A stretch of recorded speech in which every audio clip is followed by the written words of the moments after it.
Hello, bonjour tout le monde. Je vais pas mentir, je suis un peu stressée parce que c'est la première vidéo que je fais en ce genre. Je dis d'abord merci et que l'Éternel bénisse toutes personnes qui vont écouter ce message et toute personne qui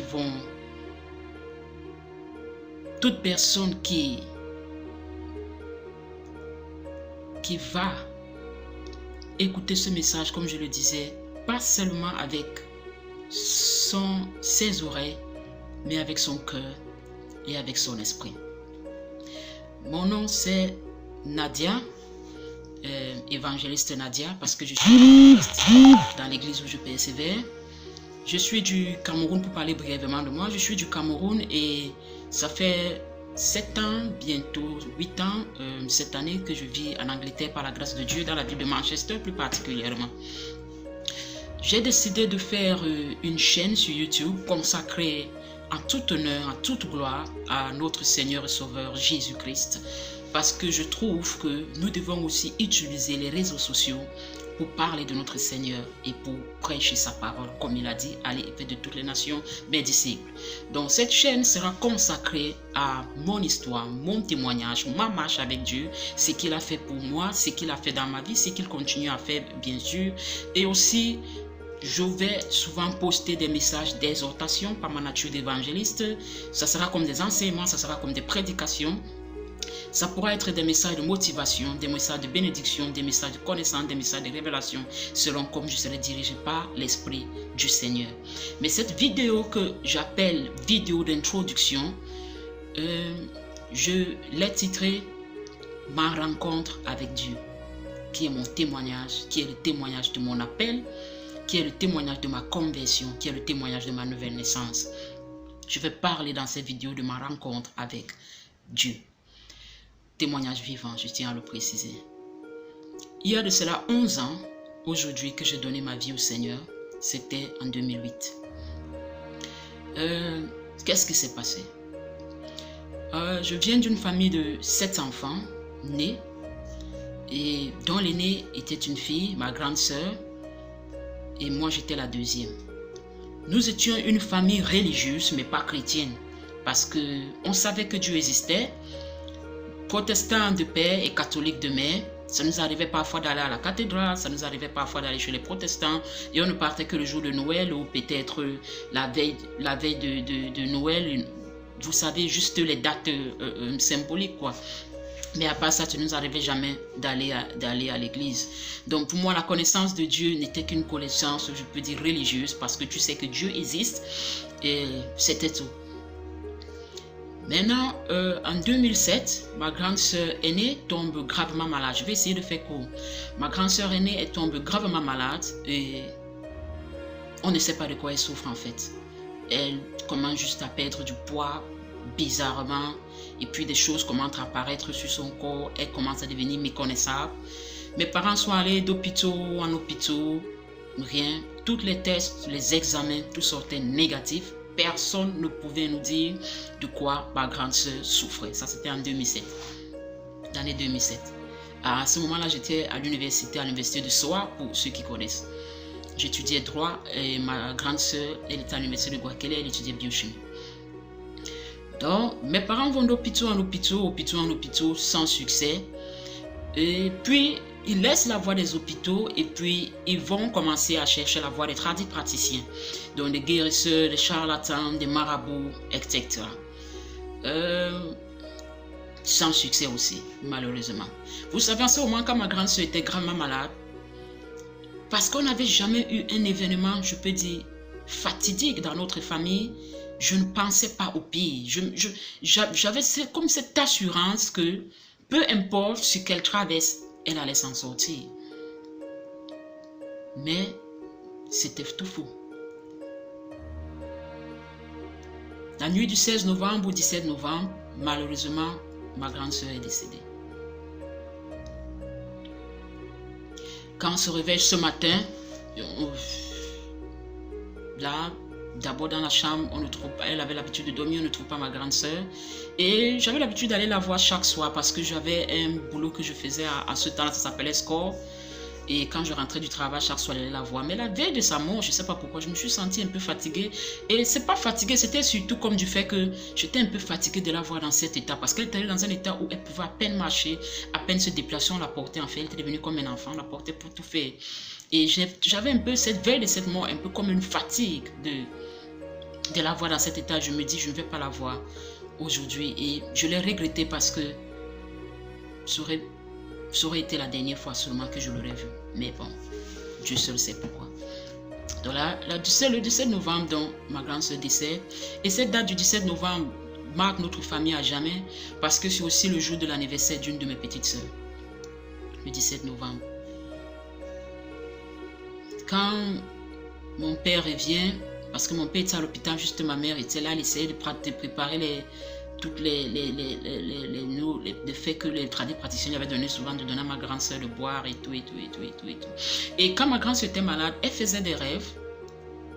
Si on avait été en Christ en ce moment, on aurait compris que c'était des rêves en fait mystiques, parce que je pense qu'elle vivait sa mort, ou tout ce qui lui arrivait dans les rêves, mais on ne le comprenait pas. Chaque fois qu'elle nous racontait, on ne le comprenait pas.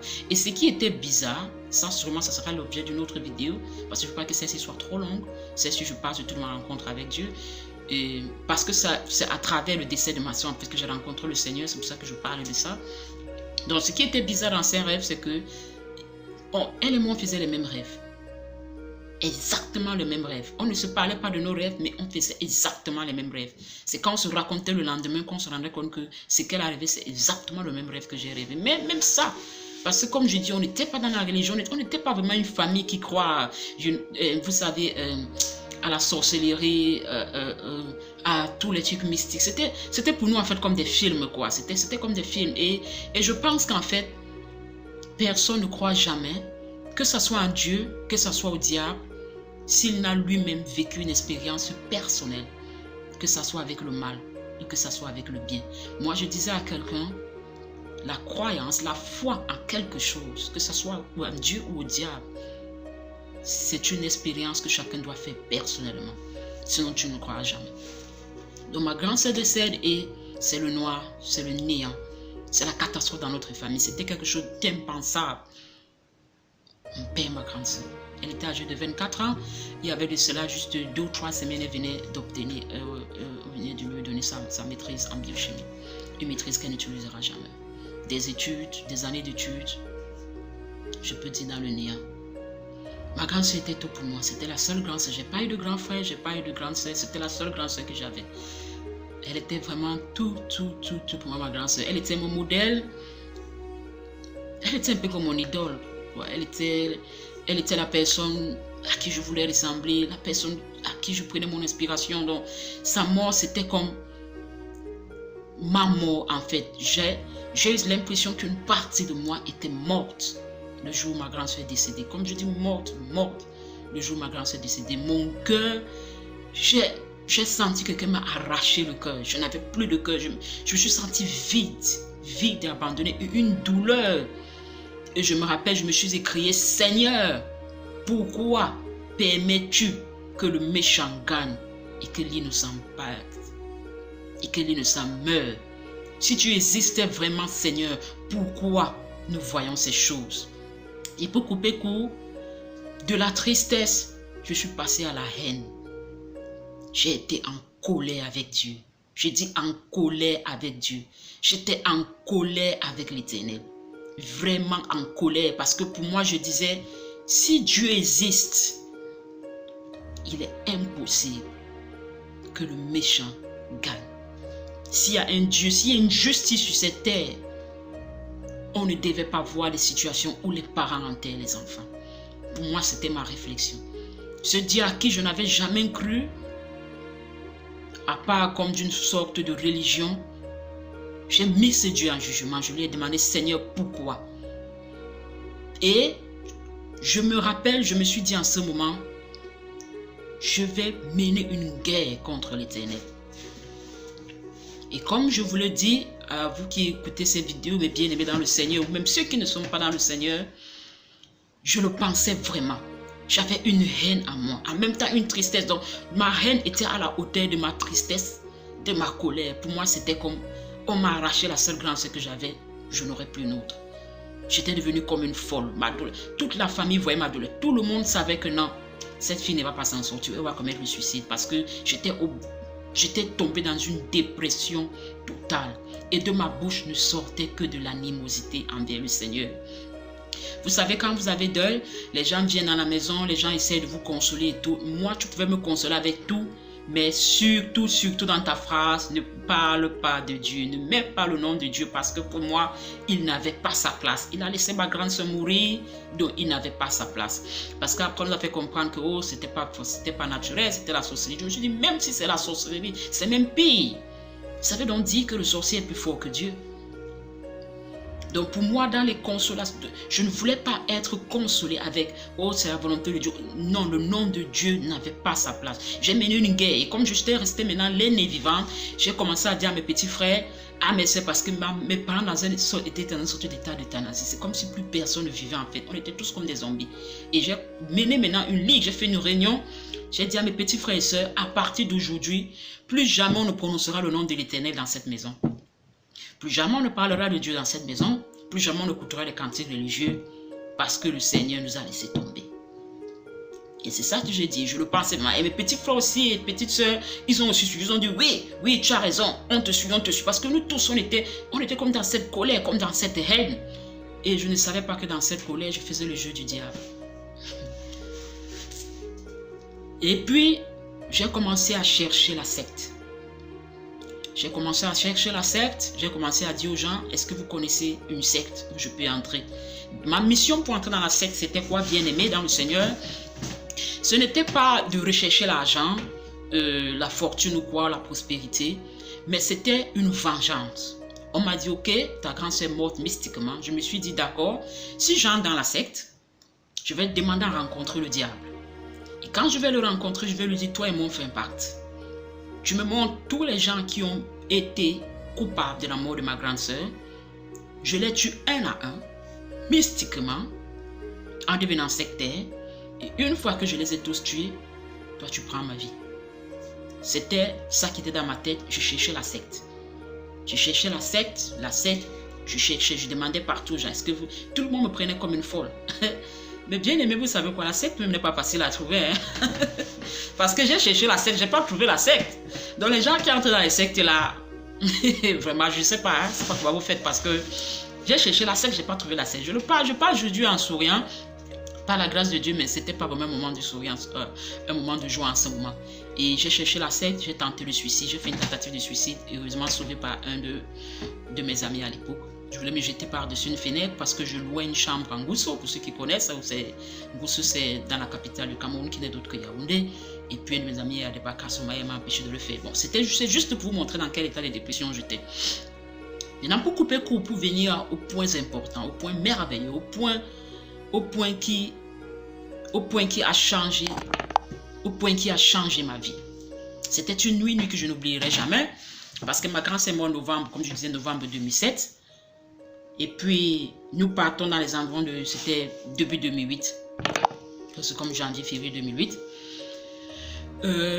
C'était janvier 2008. Le décès de ma soeur était encore fraîche. On venait de rentrer de l'enterrement et tout. Parce qu'on avait fait l'enterrement vite.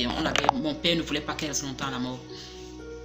Et comme je loue en Gousso, comme je le dis, mais vous savez, après un décès, après un deuil, toute la famille veut être ensemble. J'étais d'abord rentrée chez mes parents, et mes parents même ne voulaient pas, en fait, ils ne voulaient pas me laisser seule parce que ils avaient constaté, en fait, que j'avais des tendances suicidaires.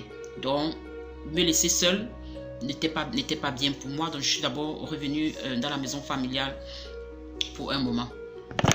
Donc, ce soir où ma vie change, ma vie bascule, un de mes amis, celui qui m'avait empêché de faire la tentative de suicide, est venu me rendre visite et puis on a parlé. Chaque fois que je parlais avec quelqu'un, les gens sentaient de la colère, la haine. J'étais rempli de colère, de haine. J'étais dans un esprit de négativité. Je voyais tout dans le négatif. Je me mettais en question tout. Pourquoi fréquenter? Pourquoi faire des études? Si c'est pour mourir comme ma grande sœur, si jeune. Pourquoi faire ça? Pourquoi aspirer à ça? Donc, moi, en fait, c'était dans cette optique-là. C'est pour ça que je cherchais la secte et je disais, j'aime ma vengeance, je meurs parce que, en fait, À quoi ça sert de vivre si tu peux mourir demain? À quoi ça sert d'avoir des projets si tu peux mourir demain? À quoi ça sert de vouloir des enfants, de vouloir se marier si tu peux mourir demain? C'était dans cette optique que j'étais. Cet ami tant bien comment, tendant de me consoler comme il pouvait. Et puis, il faisait très tard, je crois que c'était dans le 22h, 23h. Et il a dit qu'il va rentrer. Dès qu'il est rentré, moi je suis entré dans la maison parce que tout le monde était déjà pratiquement couché. Ma mère, elle dormait un peu tôt parce qu'elle était sur calmant. On lui donnait des calmants pour la mener à dormir parce qu'elle était dans un état où vous pouvez imaginer une mère qui fait son enfant. Et puis toute la maison était calme. Moi j'ai mis les chaises que nous étions assis à l'intérieur dans la maison et vous savez, il y avait un portrait, une photo portrait de ma grande soeur au salon qui allait vers la cuisine. Donc quand je suis encore entré au salon, j'ai vu cette photo, ça m'a encore fait comme le choc encore de nouveau de sa perte. Je me suis écroulée sur mes genoux, je me suis mise à pleurer, je me suis engueulée avec sa photo. J'ai dit, pourquoi tu nous as laissés? Tu es une grande sœur indienne, tu as laissé tes petits frères, tes petites sœurs, tu nous as laissés à qui? J'ai commencé à me disputer avec une photo en fait. Donc, ce qui n'avait pas de sens, me disputer avec une photo, me disputer avec la photo de ma grande sœur. Puis je me suis mise à pleurer, à pleurer, à pleurer, à pleurer, à pleurer, à pleurer, à pleurer. Et puis en moi, j'ai senti comme une voix qui m'a dit, ta douleur est trop forte, rien ne pourra calmer ta douleur. Lève-toi, va à la cuisine, prends un couteau et enfonce ce couteau dans ton cœur. Tue-toi. C'est la seule manière pour toi de finir parce que tu ne peux pas vivre avec cette douleur. Et j'étais devenue maigre à l'époque. J'étais d'abord déjà tellement maigre, je crois qu'à l'époque je faisais 40-45 kilos. Et j'avais perdu plus que ça. Je ne m'habillais plus, je ne me coiffais plus, je ne ressemblais à rien en fait. Et dès que cette voix me l'a dit, je me suis levée, je suis partie à la cuisine et j'ai saisi le couteau. Je suis revenue toujours à mes pieds. Je tournais le dos à la photo de ma grande sœur et j'avais le couteau en main et je disais, fini. Fini avec cette vie qui ne vaut pas la peine. Mais, dès que j'ai soulevé ma main, levé la main pour poignarder le couteau, je me suis arrêté un moment et bizarrement, contre toute attente, parce que je dis contre toute attente parce que dans l'optique où j'étais, je ne savais pas, je ne pouvais pas imaginer qu'en ce moment, j'aurais pu penser à Dieu. Puisque j'étais dans une optique de guerre contre le Seigneur, en fait, de campagne contre le Seigneur. Et je me suis rappelé, une des meilleures amies de ma grande sœur, elle disait toujours que, à chaque fois qu'elle entrait dans une salle d'examen, elle se rappelait toujours à cette parole qui dit, invoque-moi et je te répondrai. Invoque-moi au jour de la détresse et je te répondrai.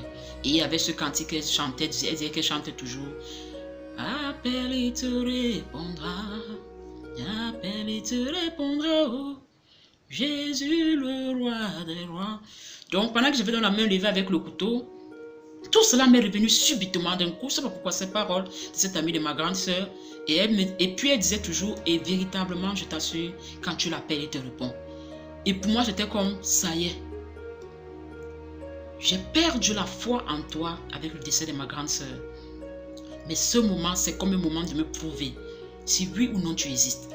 La main levée, le couteau, j'ai dit, il y a une parole qui dit, à un moment je ne sais même pas que c'était Jérémie 33, puisque je ne lisais pas la Bible. Je disais une parole qui dit, invoque-moi et je te répondrai. Invoque-moi je la traite, je te répondrai. J'ai dit, Seigneur, si véritablement tu es Dieu et que tu existes, je vais t'appeler et tu vas me répondre. Et j'ai dit à Dieu, je ne veux pas les réponses, vous savez, les réponses où peut-être c'est une voix que tu entends dans ton cœur. Non, je voulais une réponse exactement comme je suis en train de vous parler. Donc, comme vous entendez ma voix, comme je vous parle dans cette vidéo. C'est cette réponse-là que je voulais. J'ai dit, Seigneur, je vais t'appeler, je veux que tu me répondes. Tu me répondes clairement. J'ai dit, Dieu, tu es où? Je l'ai crié fort. Et un autre truc bizarre que je vous dis bien aimé, cette nuit, avec la façon dont je parlais tellement fortement, j'étais surpris que personne ne se réveillait dans la maison. C'est comme si mes frères et sœurs et mes parents étaient plongés dans un sommeil qui n'avait pas de nom. J'ai donc crié, Dieu, tu es où? Je t'appelle la première fois. Et quand je suis resté calme parce que je voulais lui donner le temps de répondre. Je suis resté calme. Rien. Je ne sais pas combien de temps je suis resté calme. Après, j'ai dit, Et quand rien, j'ai dit, voilà. De toutes les façons, qu'est-ce que j'imaginais qu'il allait me répondre?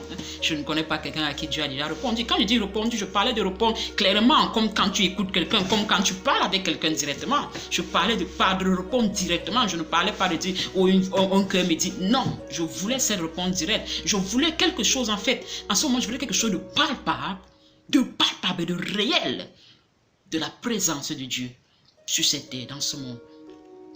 Et puis, je me dis encore moi-même, non, appelle encore une deuxième fois. Je me crie encore de nouveau, Dieu, tu es où? Je t'appelle. Et je dis toujours la même chose, car dans ta parole quelque part, il dit, invoque mon jour de la détresse et je te répondrai, je te révélerai. Ouais. Je l'ai crié une deuxième fois et je suis resté encore calme pour entendre. Et rien. Après, je me dis, Nadia, je crois que tu deviens folle. Il ne va pas te répondre.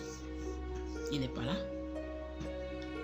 Tout simplement, tu l'as vu, ta soeur est décédée, il n'est pas là.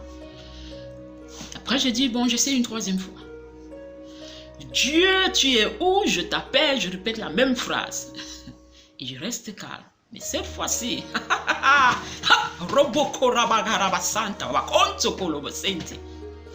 le Dieu Tout-Puissant m'a dit, il m'a montré, invoque mon jour de la détresse et je te répondrai. Bien aimé, qu'est-ce qui s'est passé quand j'ai fini pour la troisième fois? J'ai suivi un vent. Un grand vent a rempli la pièce. Dans le salon, j'étais comme sur mes genoux. Un vent. Quand j'ai suivi le vent, j'ai dit, hey, l'affaire s'y peut être vraie. J'ai dit, ça faisait exactement ce bruit, un grand vent. Et puis c'est comme si on a pris la pièce, on l'a renversée sens dessus-dessous. Donc la pièce était renversée, mais moi j'étais toujours à ma même position, à terre et en larmes.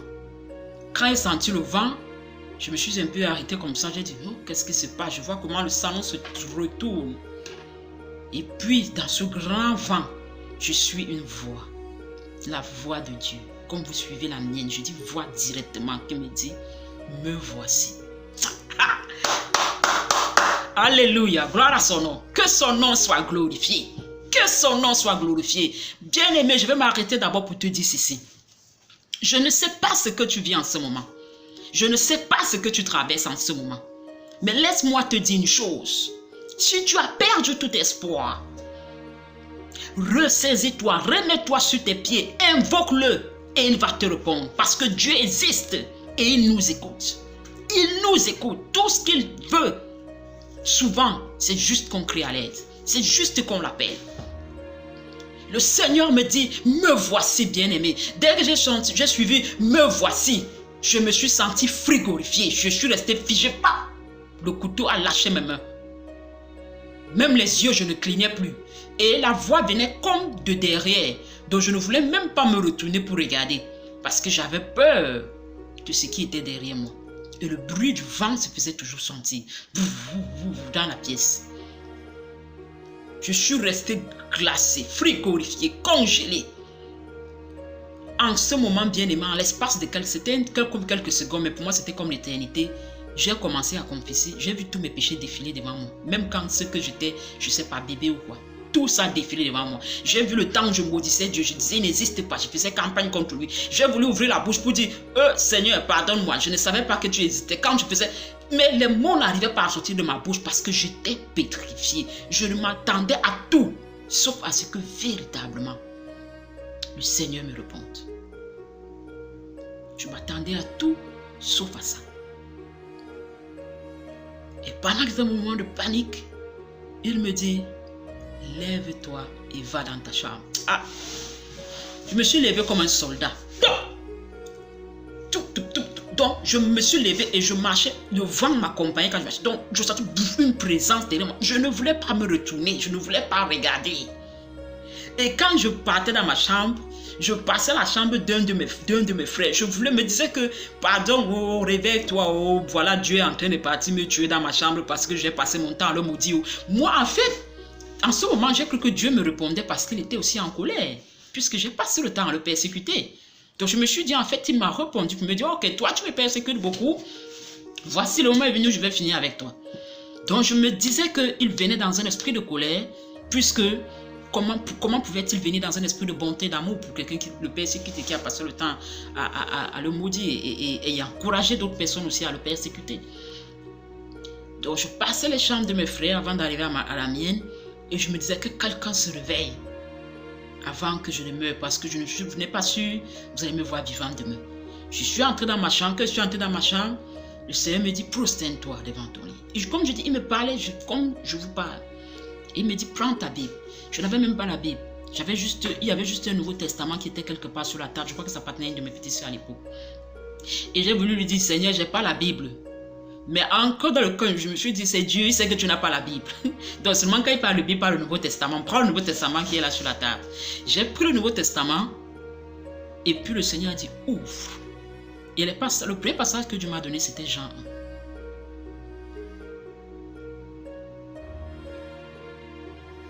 1. Au commencement était la parole était avec Dieu, la parole était avec Dieu. 1 verset 12. Tout ce qui a été fait par la parole et rien n'a été fait sans elle. Et à tous ceux qui l'ont reçu, cette parole, elle a donné le pouvoir de devenir enfant de Dieu. Donc, dès que le Seigneur m'a dit de lire ce passage, les gens, j'ai lu à haute voix. Et je dis tout ça, mes frères, dans la chambre, 2 de mes petites soeurs étaient là, mais elles étaient endormies. Personne ne se réveillait. Et je me posais la question de savoir comment peuvent-ils dormir quand Dieu est là et Dieu est en train de parler. Parce que sa voix, bien-aimée, avait été en même temps comme une voix qui avait une autorité, mais une douceur, une bonté, de l'amour. Donc, c'était un mélange d'autorité, de pouvoir, de puissance, mais dans un cocon de douceur et d'amour. Et c'est pour cela qu'après un moment, quand il m'a dit ouvre le passage de Jean et tout, j'ai compris que non, Dieu ne venait pas me tuer. Dieu venait me sauver. Dieu venait me sauver. J'ai ouvert Jean, je l'ai lu, et puis il m'a dit va à Romains. Romains 8, je crois que c'est Romains 8, verset 10 ou Romains 10, verset 8, que quelqu'un me rectifie si je me trompe, où il dit, si tu confesses de ta bouche le Seigneur Jésus, si tu crois dans ton cœur qu'il était... Et j'ai récité ces passages. Je pense que ce sont les passages qu'on récite. Généralement, on demande aux gens de lire quand on conduit les gens dans la nouvelle naissance, pour la plupart de ceux qui sont dans les églises réveillées. Et bien aimé, si tu crois souvent que lorsqu'on t'amène à la conversion de la nouvelle naissance, c'est un jeu. Si tu m'écoutes aujourd'hui, comprends que ce n'est pas un jeu. La nouvelle naissance est vraie. La nouvelle naissance est réelle et la Bible est vraie. Ce jour, quand le Seigneur m'a parlé, quand j'ai rencontré le Seigneur, il m'a conduit dans la Bible. Et il m'a conduit dans les passages connus. C'est pour dire qu'il n'y a pas de hasard avec Dieu. Ces passages que nous lisons, nous devons croire en ce que nous lisons. Et lorsque nous confessons le Seigneur Jésus-Christ dans notre vie comme Seigneur et Sauveur, nous devons le confesser avec foi. Parce que véritablement, ce n'est pas un acte que Dieu prend à la légère.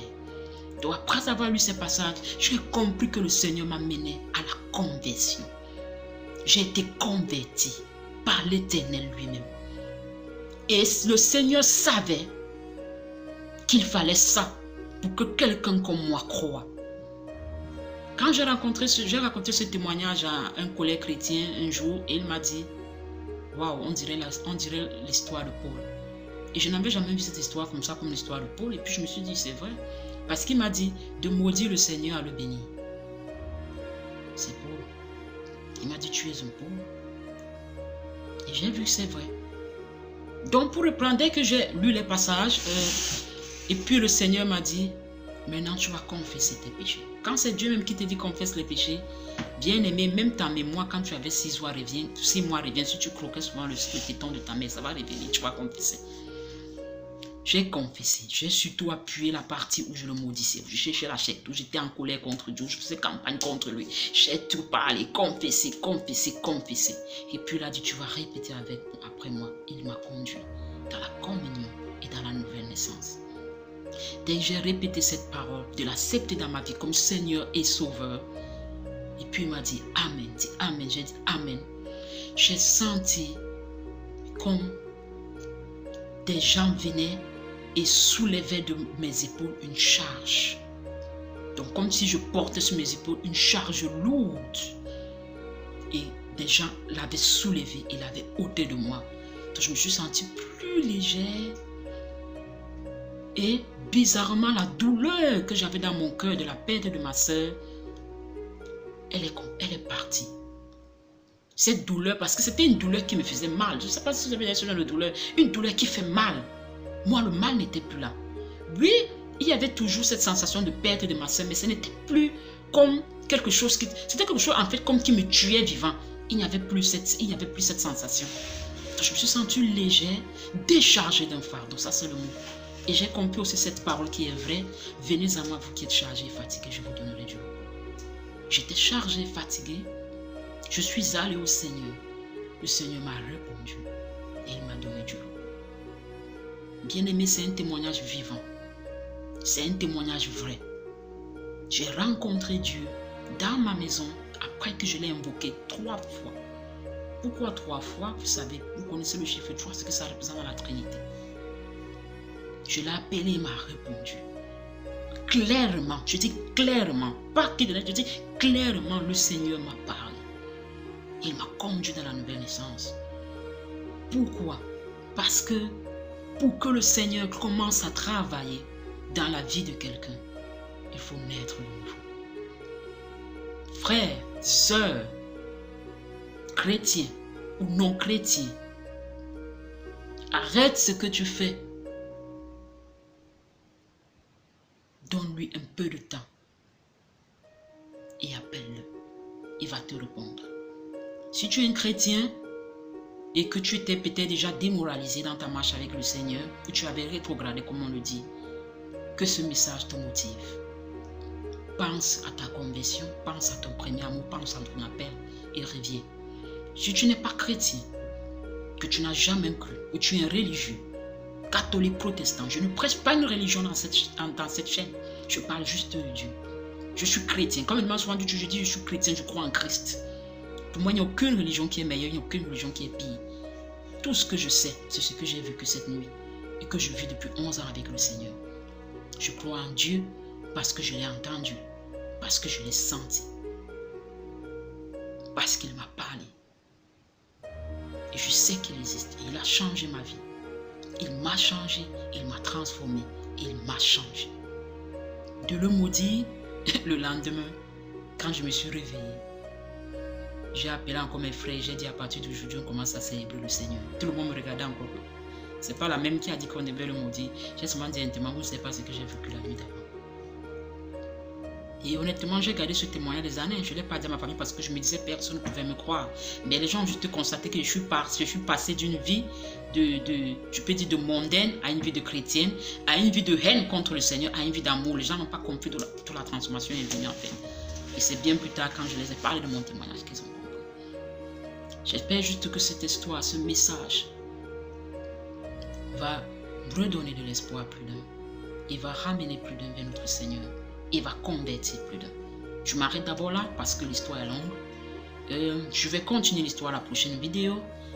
Si je veux faire l'effort de poster une vidéo chaque dimanche, peut-être à peu près entre 15h et 18h. Si vous voulez, si vous avez aimé mon histoire, je vous prie de mettre un pouce bleu, d'aimer, de partager, de vous abonner à ma chaîne si vous le voulez. Et je suis ouverte à vos commentaires aussi. Si vous avez des questions ou quoi, tous les commentaires sont les bienvenus. Comme je dis, ça serait une chaîne chrétienne où je vais partager mon histoire, je vais partager mes témoignages comme celui que j'ai témoigné avec le Seigneur, ou aussi j'aurai les messages d'exhortation, les messages d'enseignement par rapport à la parole de Dieu, par rapport à l'Éternel. Donc toute personne qui sent que ça peut être quelque chose qu'ils ont besoin, quelque chose qu'ils veulent, vous êtes les bienvenus sur ma chaîne. Et avant de clôturer, j'aimerais faire cette prière pour quelqu'un qui veut donner sa vie à Christ. Ferme tes yeux et juste répète après moi. Seigneur Jésus, Seigneur Jésus-Christ Tout-Puissant, je crois et je sais que tu es le Seigneur vivant, mort sur la croix et ressuscité pour moi. Père, j'ai tant cherché, j'ai tant marché, j'ai tant fouillé sans jamais trouver. Et je ne savais pas ce qui me manquait. Le jour où j'ai compris que c'est tout simplement ta présence dans ma vie qui me manque.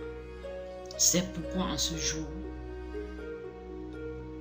devant ta face, devant ton Saint-Trône, je m'humilie et je t'appelle dans ma vie comme Seigneur et Sauveur.